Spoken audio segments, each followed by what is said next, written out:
Olá, amigos ouvintes da Divulgar, tudo bem? Hoje nós vamos fazer uma reflexão dentro da revista Reformador, novembro de 2014, páginas 44, 45 e 46. A Trindade Universal. Quem nos traz essa reflexão é Cristiane Toshi. Eu gosto muito desse autor. Vamos ver o que Cristiano tem para nos falar. E ele começa assim. Em meados do século XIX, época do lançamento do Livro dos Espíritos, as ideias do positivismo, que teve como um dos expoentes Augusto Comte, 1798-1857, estavam no seu apogeu.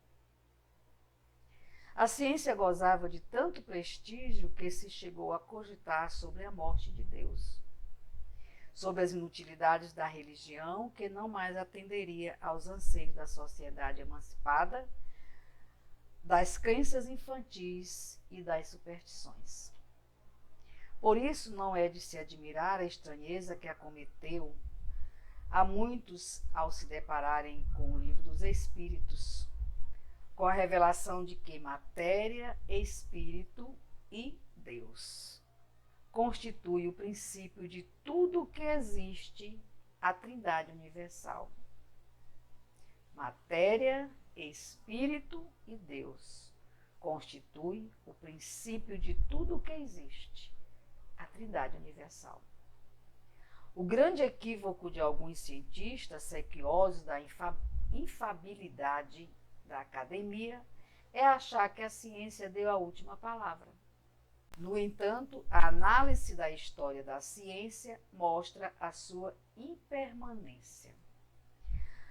As constantes revoluções científicas aturdem os pesquisadores de tempos em tempos, os quais se veem obrigados a ajustar o foco de suas lentes para se adaptar aos novos paradigmas, à realidade que o cerca, da qual se dão conta de imediato. Emmanuel, prefaziando obra de André Luiz em 3 de outubro de 1954, resume as mudanças constantes a respeito da concepção da matéria. Vamos ver o que Emmanuel fala para a gente através da prefácio à obra de André Luiz. Ele fala assim: a ciência do século XX, estudando a constituição da matéria, caminha de surpresa a surpresa, renovando o aspecto da sua conceituação milenar. Extraordinárias descobertas descortinam novos e grandiosos horizontes aos conhecimentos humanos. Velhas afirmações científicas tremem na base. O átomo sofre irresistível perseguição na fortaleza, que se acolhe e confia ao homem a solução de numerosos segredos. A matéria é transformada em energia, e esta desaparece para dar lugar à matéria. A proposta da doutrina espírita é profundamente renovadora e está muito adiante do nosso tempo, pois considera a matéria e espírito como dois elementos gerais do universo independentes, que coexistem e interagem constantemente, duas faces de uma mesma realidade. Muito interessante essa reflexão que ela fala, né, sobre essa dúvida que a ciência tinha em falar que nós éramos simplesmente matéria, e Emmanuel chega através de André Luiz e coloca tudo sobre a mesa, né? Como nós vimos aqui. Continuando, basta dizer que a constituição do homem, corpo, perispírito e espírito, conforme revelaram os espíritos, apresenta tais elementos imbrincados, sendo necessária e urgência uma releitura de fenômenos investigados pela ciência ordinária, que tem desprezado a visão holística das coisas. Quando os espíritos superiores responderam à questão 22 do Livro dos Espíritos, que estavam antecipando em quase meio século a descoberta de Einstein, e qual viria a demonstrar, por meio da célebre equação E igual mc elevado ao quadrado, que a matéria é um condensado de energia. A mesma informação é corroborada numa das obras da coleção A Vida no Mundo Espiritual, trazida a lume nos albores de 1968, em que o espírito Cláudio, respondendo a Evelina Serpa, recém-desencarnada, que não acreditava estar morta, asseverou: Irmã Evelina, qualquer aprendiz da ciência elementar no planeta não desconhece que a chamada matéria densa não é senão a energia radiante condensada. Em última análise, chegaremos a saber que a matéria é luz coagulada, substância divina que nos sugere a onipresença de Deus. Então o espírito Cláudio chegou para Evelina, que não acreditava que tinha desencarnado, que estava morta, e provou para ela, falando da matéria densa, né? Na última análise, chegar a saber que a matéria é luz congelada. Aliás, perdão, matéria é luz coagulada, substância divina que nos sugere a onipresença de Deus. E no caderno da ciência, sobre o título principal, A Ciência Descobre o Espírito, a Intuição e a Emoção, a jornalista de um diário de grande circulação afirmou: aqui já começa a ciência a entender que o espírito é real, que nós somos espíritos, que essa matéria é apenas uma vestimenta, né, uma roupagem para que nós estejamos aqui no planeta Terra. A ciência já começa a abrir o leque da possibilidade de vidas e vidas e vidas. Né? E aí a jornalista de um grande diário de circulação, ela afirma assim, entre aspas, o tal da física, Capra, fecha parênteses, mostra como os físicos das primeiras décadas do século XX, ao mergulharem cada vez mais fundo no interior da matéria em busca dos segredos do átomo, tiveram que romper com a física clássica, newtoniana, e com o pensamento kardeciano, radical e analítico, para conseguir entender o universo físico não visível e não palpável, o universo das partículas subatômicas. E as descobertas da física moderna têm conduzido os cientistas a inúmeras conjecturas a respeito da estrutura e funcionamento do universo. Muitas delas ainda em processo de desenvolvimento, dependendo da confirmação. Grande parte dos equívocos dos pesquisadores deve-se à circunstância de que a limitada percepção humana não consegue aprender senão determinado número de vibrações.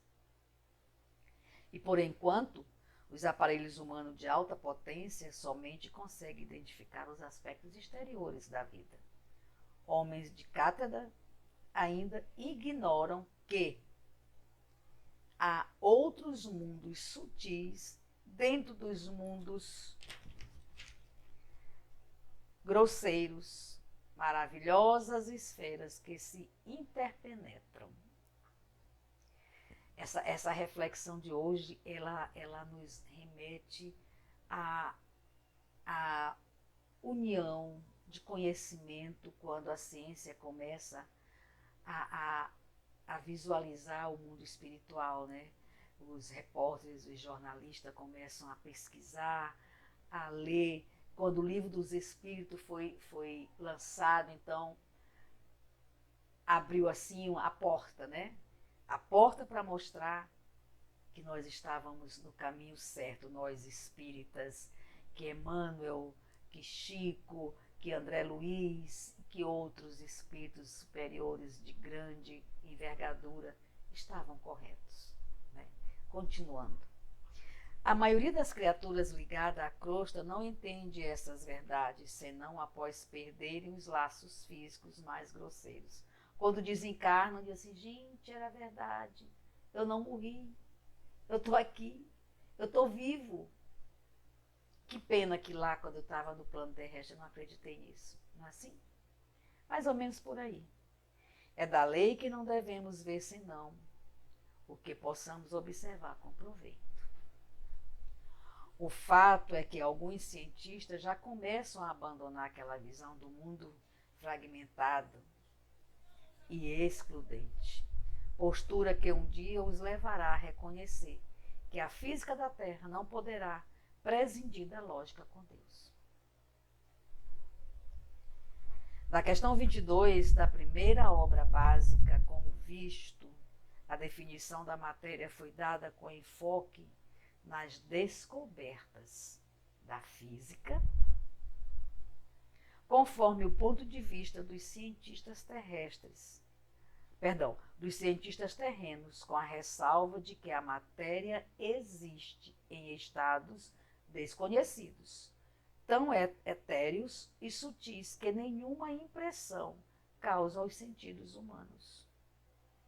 Percebendo que havia algo mais a ser dito, Kardec pediu dos espíritos a definição de matéria. E a resposta não poderia ser mais simples, por isso mesmo surpreendente. Vamos ver qual foi a resposta dos espíritos a Kardec do que era a matéria. A matéria é o laço que prende o espírito, é o instrumento de que esse se serve e sobre o qual, ao mesmo tempo, exerce sua ação.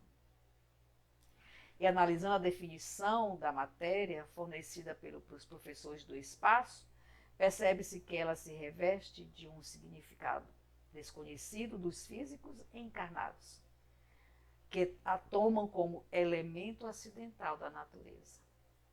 E os espíritos reveladores, ampliando o conceito de matéria, mostram que ela possui um fim muito mais nobre, concebendo-a, antes de tudo, como um instrumento da evolução do princípio inteligente.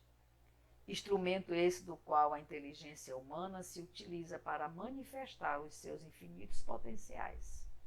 É a matéria que nos permite crescermos espiritualmente. É a matéria que nos permite que nós estejamos no plano terrestre. É a matéria que nos permite reduzir os nossos equívocos. É na matéria que nós trabalhamos o nosso crescimento, a nossa evolução espiritual. Então a matéria é muito importante. Ela é um dom que Deus nos deu, uma dádiva que Deus nos deu, e a gente precisa cuidar dela. Precisa cuidar dela para que a gente possa cumprir o nosso tempo aqui no plano terrestre, valorizando essa oportunidade e reduzindo a nossa carga. Isso fica bem claro quando o codificador, estudando as propriedades dos fluidos espirituais, se inteira de que o perispírito é o invólucro inseparável da alma.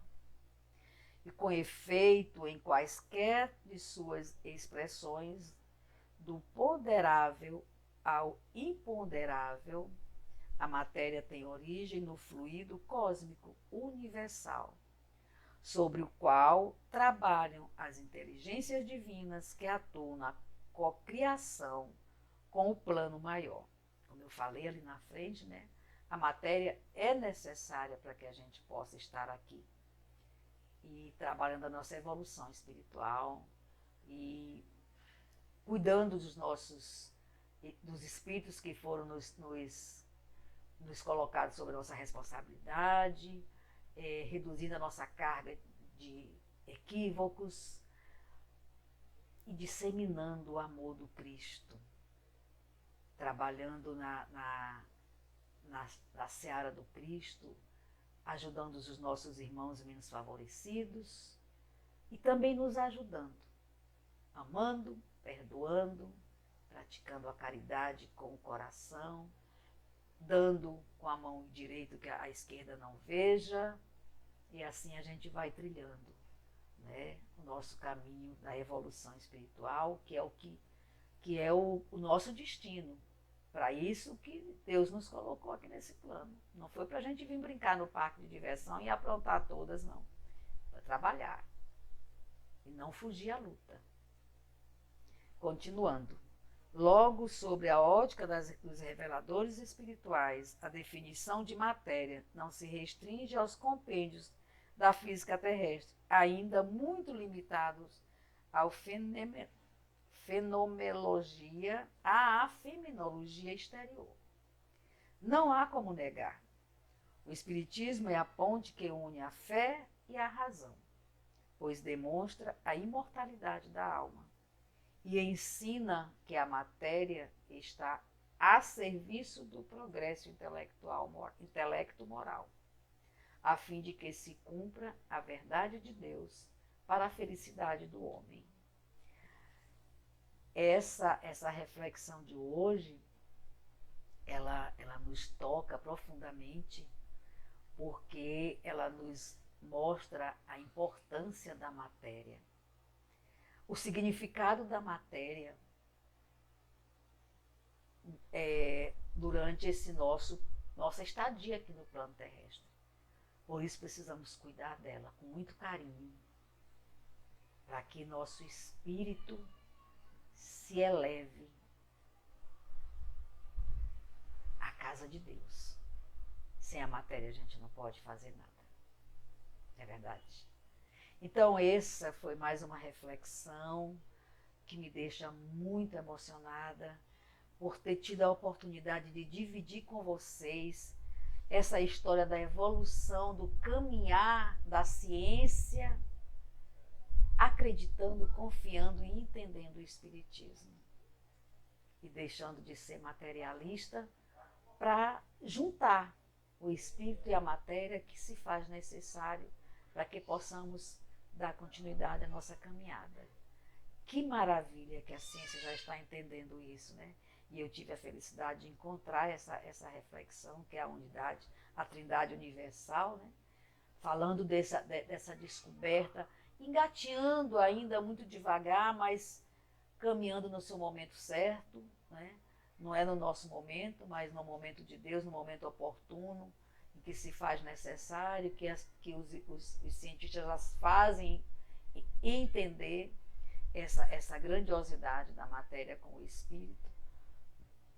E eu só tenho a agradecer.